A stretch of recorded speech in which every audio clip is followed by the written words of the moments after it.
Salut à tous et bienvenue dans cette nouvelle vidéo. Alors aujourd'hui, comme promis dans la précédente vidéo, on va aborder le thème du fond et de la forme du CV. Alors, si vous m'avez suivi un petit peu récemment sur Instagram, donc sur mes publications et sur mes stories, j'ai beaucoup parlé du temps moyen que passe un recruteur sur un CV.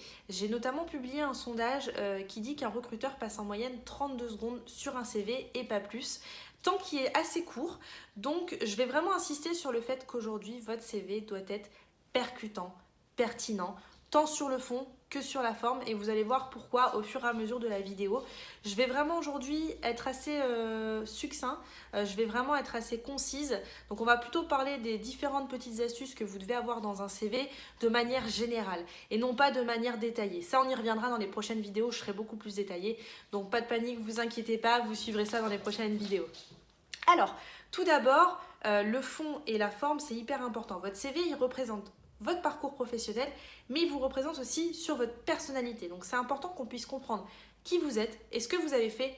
Et tout ça dans un temps très court, comme je vous l'ai dit, en 30 secondes, il faut qu'on ait compris ce que vous avez fait. Déjà, je vais parler du fond en règle générale. Le fond, c'est tout ce que vous allez vouloir mettre dans votre CV en termes écrits, donc que ce soit vos expériences professionnelles, que ce soit vos compétences, que ce soit votre formation, que ce soit une petite description, tout ça, ça s'appelle le fond, et ça c'est hyper important que vous ayez des petites astuces qui vous permettra d'éviter les petites boulettes. Alors, beaucoup me mettent des titres sur leur CV. En tant que recruteur, je trouve ça très bien de mettre un titre à son CV.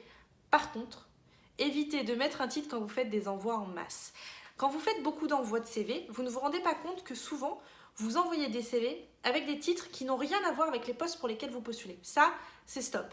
Il vaut mieux ne pas mettre de titre quand vous faites des envois en masse plutôt que de mettre un titre qui n'a rien à voir avec le poste pour lequel vous postulez, tout simplement parce qu'on ne va pas comprendre pourquoi vous postulez et quel est votre projet professionnel finalement par la suite. Donc ça, c'est hyper important.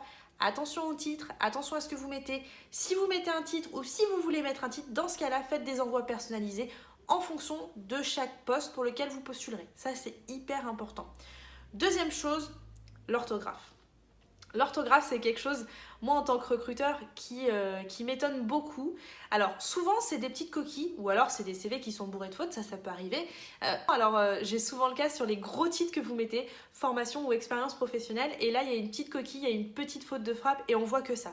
Faites hyper attention, relisez votre CV, prenez le temps. Faites relire votre CV par quelqu'un d'autre, ça vous permettra d'avoir un CV beaucoup plus étudié, un CV avec beaucoup moins de fautes et qui permettra aussi d'avoir une meilleure première impression du recruteur.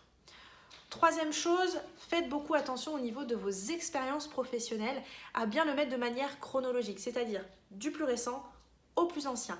Pourquoi ? Comme je vous l'ai dit, le recruteur lit souvent les 2 dernières expériences et rarement les autres expériences qui sont en dessous. Donc il faut qu'il puisse comprendre tout de suite ce que vous avez fait et pas avoir à décortiquer votre CV parce que ça lui demande trop de temps et au bout d'un moment, il va passer votre CV et il va se dire stop, on va sur autre chose.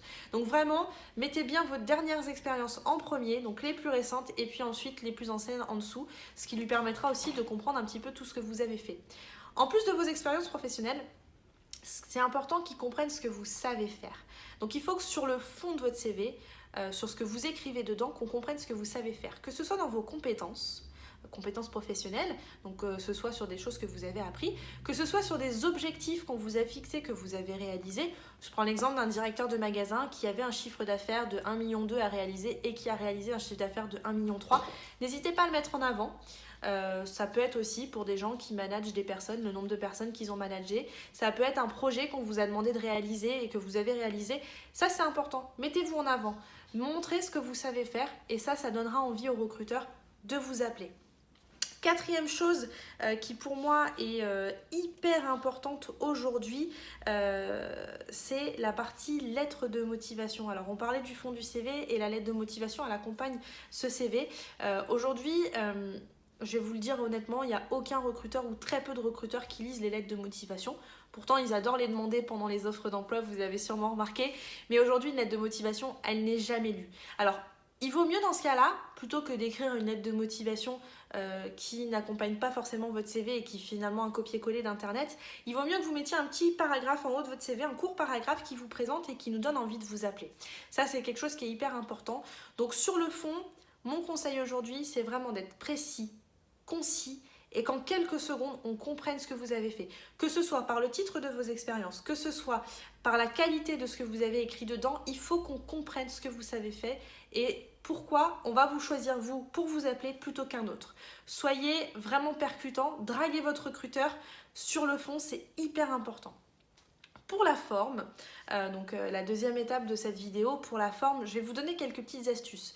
Pour ma part, en tant que recruteur, je trouve que la forme, elle est bien trop souvent délaissée et c'est dommage parce que c'est ce qui va vous permettre aussi d'avoir une visibilité dans le temps avec votre CV. Pourquoi? Je vais vous donner mon exemple en tant que recruteur. Une fois, il m'est arrivé de recevoir un CV d'un candidat qui ne correspondait pas du tout à l'offre, mais qui pourtant avait un CV qui était attirant, qui me donnait envie de l'appeler, mais il ne correspondait pas au poste pour lequel aujourd'hui je recherchais.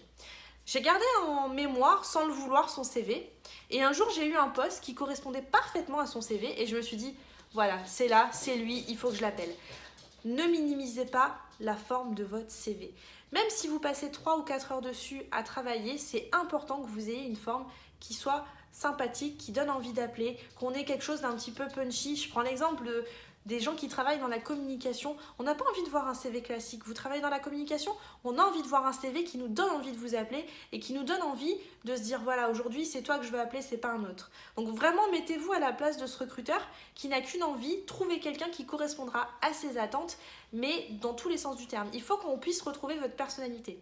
Petit conseil, évitez de mettre 50 000 couleurs sur votre CV.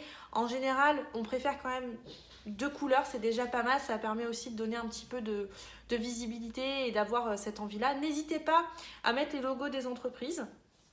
C'est beaucoup plus percutant que de le lire finalement. Donc voilà, c'est beaucoup plus pertinent, je dirais, dans le sens où le visuel aujourd'hui c'est très important.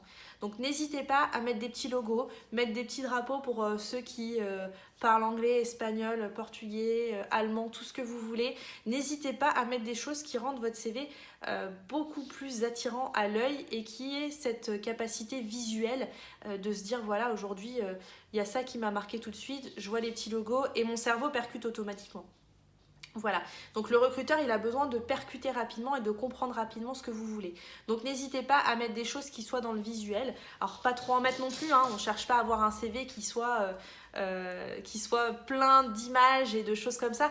Non, mais de manière à ce qu'on comprenne très rapidement. N'hésitez pas à mettre des petits QR codes. Alors moi j'en ai vu beaucoup sur les CV, notamment sur des redirections d'un site, pourquoi pas, qui présente votre profil, avec pourquoi pas un CV vidéo, ça marche beaucoup. N'hésitez pas non plus à pourquoi pas vous rebasculer sur votre profil LinkedIn où vous n'hésitez pas à mettre en avant votre profil. C'est-à-dire que votre profil LinkedIn aujourd'hui, c'est aussi votre moyen aussi de trouver et de permettre aux recruteurs de vous comprendre. Donc n'hésitez pas à les envoyer sur un profil LinkedIn et à vous permettre justement de montrer ce que vous savez faire sur LinkedIn. Ça sera votre appui à votre CV. Ça c'est hyper important. Donc travaillez bien le fond et la forme de votre CV. N'hésitez pas si vous avez des questions, des commentaires, des remarques. Je suis là pour ça, donc n'hésitez pas. N'hésitez pas à vous abonner donc, sur nos comptes Instagram, LinkedIn, Facebook, YouTube aussi, hein, vous avez juste à cliquer juste en dessous. Voilà, et puis on se retrouve dans une prochaine vidéo où là j'aborderai un petit peu plus les rubriques en détail, où je vous expliquerai vraiment des petites astuces pour chaque rubrique du CV, que ce soit pour l'expérience, pour la formation, mais pour que vous puissiez vraiment comprendre comment est fait un CV. Voilà, donc n'hésitez pas, on se retrouve dans une prochaine vidéo et on se dit à très bientôt. Merci.